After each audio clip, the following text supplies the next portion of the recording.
Hello everyone, मैं नीता तिवारी आप सभी का स्वागत करती हूँ आपके अपने स्मार्ट लर्निंग के प्लेटफॉर्म पे।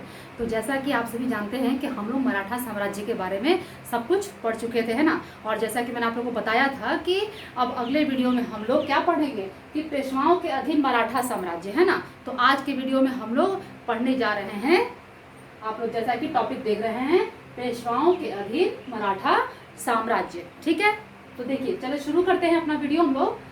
पेशवाओं के अधीन मराठा साम्राज्य, टाइम देखिए 1707 से लेकर 1761 ईस्वी। ठीक है, तो जैसा कि आप सभी जानते हैं औरंगजेब की मृत्यु 1707 में औरंगजेब की मृत्यु हो जाती है। ठीक है, तो औरंगजेब की मृत्यु के बाद बहादुर शाह प्रथम, ठीक है, औरंगजेब का बेटा बहादुर शाह प्रथम जो है वो सिंहासन पर बैठता है।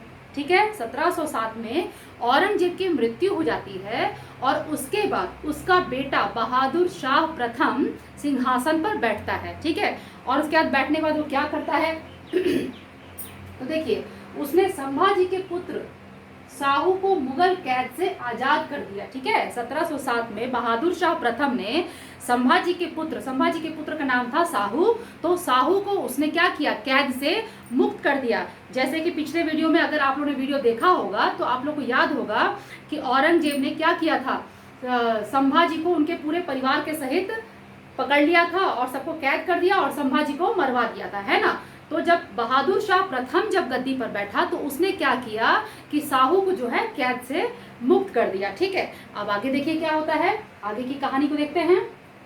देखिए साहू के स्वतंत्र होते ही साहू और ताराबाई, ठीक है ना, साहू और ताराबाई के बीच में एक गृह युद्ध छिड़ जाता है। ठीक है ना, क्योंकि जो ताराबाई है कौन थी, ताराबाई साहू की चाची थी। ठीक है ना, तो आंटी थी इसकी।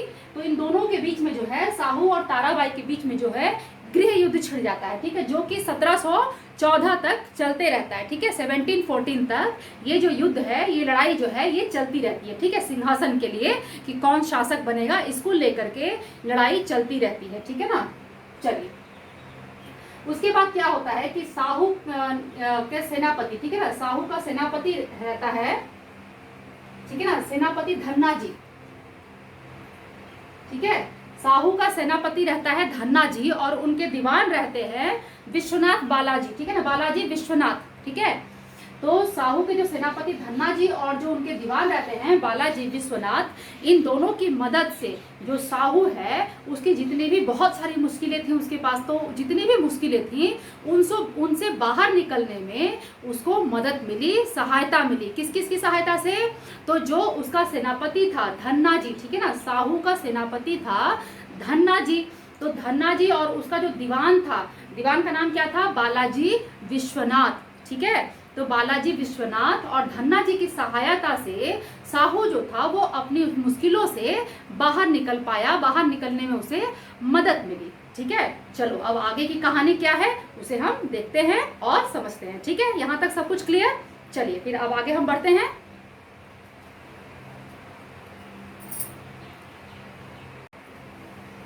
तो देखो यहाँ पर कहानी को समझो कि आगे की कहानी कैसे आगे बढ़ती है। तो जो साहू है और ताराबाई, ठीक है ना, साहू और ताराबाई के बीच में 12 अक्टूबर 1707 को खेड़ का युद्ध होता है। ठीक है, साहू और ताराबाई के बीच में 12 अक्टूबर 1707 को खेड़ का युद्ध होता है। ठीक है, खेड़ का युद्ध होता है जिसमें क्या होता है, ताराबाई जो रहती हैं वो पराजित होती हैं, वो हार जाती हैं। ठीक है ना, ताराबाई जो होती हैं वो पराजित हो जाती हैं। क्लियर। अब आगे देखिए कहानी क्या है। अब देखिए 1708 में जो साहू है वो सतारा पर कब्जा कर लेता है। ठीक है, 1708 में साहू जो है वो सतारा पर कब्जा कर लेता है। ठीक है, अब इसके बाद क्या होता है कि अब मराठा में, ठीक है ना, दो सरकारें शासन करने लगी। मराठा में दो सरकारें जो है वो शासन करने लगी। तो कौन कौन सी और कहां कहां से, तो देखिए सतारा से जो है वो साहू की सरकार करने लगी, शासन करने लगी। ठीक है ना, सतारा से साहू, ठीक है, और कोल्हापुर से ताराबाई की। ठीक है ना, क्या हुआ कि ये जो गृह युद्ध हो रहा था, ठीक है ना, दोनों में साहू और ताराबाई के बीच में जो लड़ाई चल रही थी, तो इस लड़ाई में खेड़ का युद्ध हुआ इन लोग के बीच में। ठीक है, इस खेड़ के युद्ध में क्या हुआ, ताराबाई जो है वो हार जाती हैं। ठीक है। तो अब इसके बाद साहू जो होता है वो क्या करता है, सतारा पे कब्जा कर लेता है। तो इसके बाद क्या होता है कि जो मराठा सरकार होती है, इसमें मराठा में दो सरकार जो है वो शासन करने लगती है। ठीक है, सतारा पे जो है वो साहू का शासन होता है और कोल्हापुर में ताराबाई का शासन होता है। ठीक है, क्लियर यहाँ तक सब कुछ। चलिए आगे की कहानी को समझते हैं। देखिए, शिवाजी द्वितीय के बाद संभाजी द्वितीय सिंहासन पर बैठा। ठीक है ना, आप सभी जानते हैं कि शिवाजी द्वितीय कौन था, ताराबाई का बेटा। ठीक है ना, राजा राम और ताराबाई का बेटा शिवाजी द्वितीय। ठीक है, तो अब शिवाजी द्वितीय की मृत्यु हो जाती है और शिवाजी द्वितीय की मृत्यु के बाद जो संभाजी द्वितीय है, ठीक है ना, संभाजी सेकंड, वो सिंहासन पर बैठता है। संभाजी कौन है, राजा राम और राजसबाई का पुत्र है। ठीक है, संभाजी सेकंड जो है वो कौन है, राजा राम और राजसबाई का पुत्र होता है। ठीक है, यानी कि शिवाजी सेकंड, ठीक है ना, शिवाजी सेकंड का भाई होता है। ठीक है, तो जब शिवाजी सेकंड की मृत्यु हो जाती है तो उसके बाद संभाजी सेकंड जो है वो सिंहासन पर बैठता है। ठीक है, और आगे देखिए कहानी क्या है कि साहू और संभाजी सेकंड के बीच में जो ये झगड़े जो चल रहे थे, ये झगड़े अब पहले तो ताराबाई और साहू के बीच में चलती रही ना, या ताराबाई यानी कि जो शिवाजी द्वितीय है, ठीक है ना, शिवाजी सेकंड, तो इन लोगों के बीच में लड़ाई चलती रही। लेकिन जब शिवाजी सेकंड जो है जब वो मर जाता है तो जो संभाजी सेकंड है वो सिंहासन बैठता है। तो जो ये गृह युद्ध चल रहा था, अब ये गृह युद्ध जो है ये साहू और संभाजी सेकंड के बीच में चलने लगा। ठीक है, चलो अब इसके आगे की कहानी को हम लोग देखते हैं कि इसके आगे की कहानी क्या है। ठीक है, चलिए बढ़ते हैं आगे। तो अब देखो आगे की जो कहानी है उसे समझो कि साहू और संभाजी सेकंड के बीच में जो है लड़ाई जो है वो चलती जा रही थी। तो इसके लिए 1731 ईस्वी में वारना की संधि हुई। ठीक है ना, 1731 ईस्वी में वारना की संधि हुई, जिसमें कि क्या किया गया कि जो संभाजी सेकंड है उसको दक्षिण मराठा तथा साहू को उत्तरी मराठा का राजा स्वीकार कर लिया गया। ठीक है ना, एक वारना की संधि हुई दोनों के बीच में 1731 में, जिसके तहत जो संभाजी सेकंड है उसे जो है दक्षिणी मराठा का राजा स्वीकार कर लिया गया और साहू को उत्तरी मराठा का राजा स्वीकार कर लिया गया। ठीक है, चलिए आगे देखते हैं। और ये जो देखिए मराठों का जो आपसी संघर्ष चल रहा था ना, ये जो पारिवारिक संघर्ष चल रहा था, इस संघर्ष में बालाजी विश्वनाथ ने साहू को सपोर्ट किया था। ठीक है ना, बालाजी विश्वनाथ ने किसको सपोर्ट किया था, साहू को सपोर्ट किया था। ठीक है, क्लियर यहाँ तक। चलिए आगे देखते हैं। अब देखिए कि 1708 ईस्वी में 1708 में साहू ने बालाजी विश्वनाथ को अपना सेनाकार्ते नियुक्त किया था। ठीक है ना, 1708 में बालाजी विश्वनाथ को साहू ने अपना सेनाकार्ते यानी कि सेना प्रमुख नियुक्त किया था। ठीक है, अब आगे देखिए कि 1713 तक, ठीक है ना, 1713 तक आते आते जो पेशवा का जो पद है, ठीक है ना, बालाजी जो विश्वनाथ है वो पेशवा के रूप में वास्तविक शासक हो गया। ठीक है ना, 1713 आते आते बालाजी विश्वनाथ पेशवा के रूप में वास्तविक शासक हो गया। ठीक है, अब जो ये छत्रपति जो था ना, जो राजा था, ये सिर्फ नाम मात्र का राजा था। ठीक है, सारे डिसीजन कौन लेता था, पेशवा लेता था। ठीक है, तो आओ आगे की जो स्टोरी है उसे हम समझते हैं। ठीक है, किस तरीके से जो पेशवा है वो आगे बढ़ते हैं और इनका जो ये पद होता है ना, ये पूरा वंशानुगत होता है। ठीक है, यानी कि जो पेशवा का, यानी कि जो बालाजी विश्वनाथ का बेटा है, इनकी मृत्यु के बाद वो गद्दी में बैठेगा, उनकी मृत्यु के बाद उनका पुत्र गद्दी में बैठेगा। तो इस तरीके से इनका जो ये शासन था ये चलते रहा कब तक, 1761 ईस्वी तक। ठीक है, तो हम सारी कहानी को समझेंगे, धीरे धीरे समझेंगे। चलो अब इसके आगे की कहानी को हम लोग देखते हैं कि इसके आगे कहानी में क्या होता है। ठीक है, चलो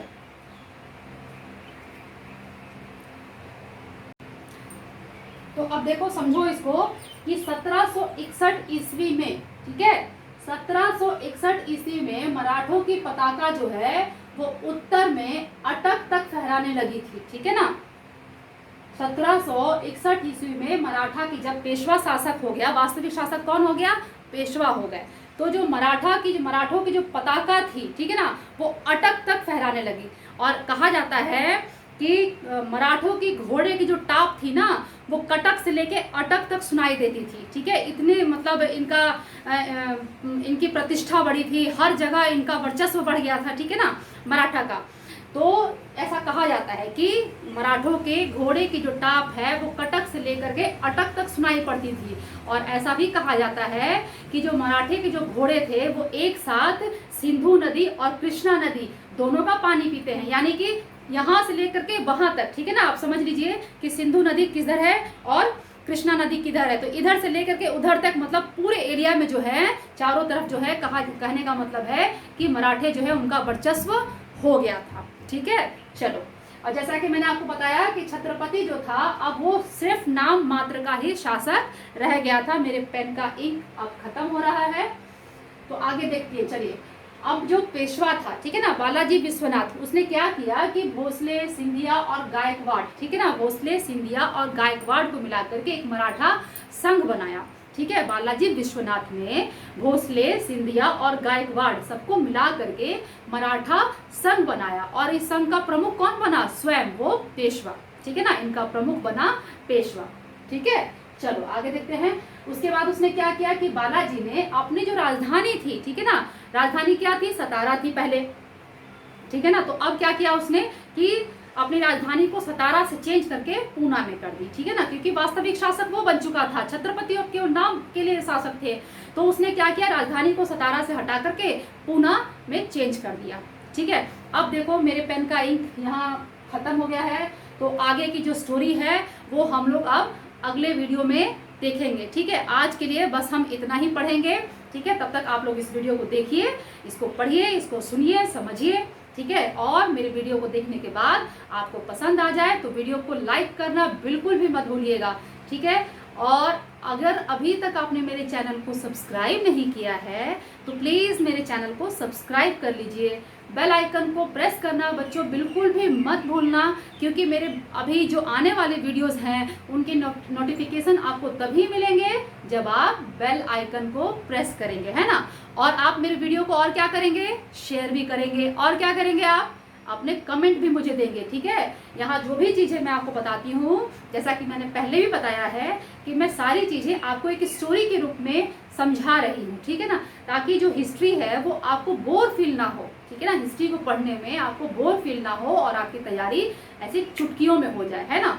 तो आपको मैं इसीलिए सारी चीज़ें जो है वो बहुत ही इजी वे में एक स्टोरी के रूप में शॉर्ट फॉर्म में आपको सिखा रही हूँ, समझा रही हूँ। ठीक है, तो चलो, मुझे उम्मीद है कि आपको मेरा वीडियो पसंद आएगा। तो चलिए, अब अगले वीडियो में हम लोग आगे की जो स्टोरी है, अभी स्टोरी बहुत सारी है, तो आगे की जो स्टोरी है उसको हम लोग अगले वीडियो में देखेंगे। ठीक है, आज के लिए बस इतना ही। अब हम अगले वीडियो में लेंगे, तब तक आप लोग वीडियो को देखिए, अपना ख्याल रखिए, पढ़ते रहिए, खुश रहिए, मुस्कुराते रहिए। हम फिर मिलेंगे, तब तक के लिए बाय बाय।